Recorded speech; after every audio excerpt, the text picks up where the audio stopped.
صباح الخير والحاجات الحلوة. شايفين الألوان الجميلة دي؟ ده مش كنتاكي ولا حاجة، ده قرنبيط. أكلة الشتاء الحلوة. كنتاكي الغلابة.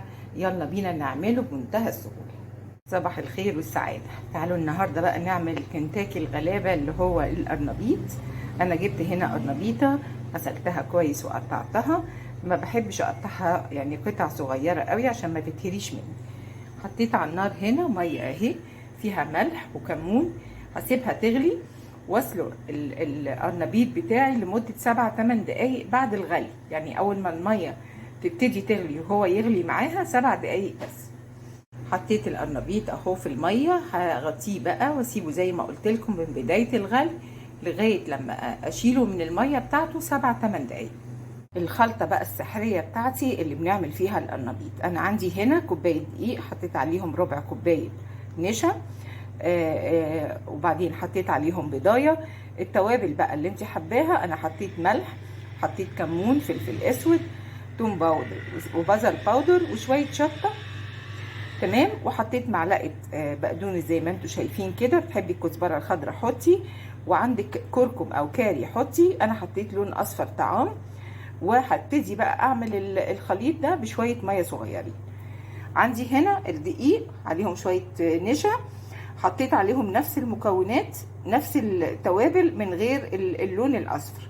وهنا طبعا لازم تضيفي ربع معلقه بيكنج باودر قبل انك انتي تبتدي تحطي فيه القرنبيط عشان ما يسودش. انا ضفت الميه اهو بالتدريج للخليط بتاعي لغايه لما بقى باللون الحلو ده والكثافه الحلوه دي. طبعا في اليوم ده عندك بطاطس بومفريت، قطعي بطاطس اسلقيها نص سلقه وحطيها برده في الخليط ده. هتطلع برده اللي هي البطاطس الجمبري. تمام.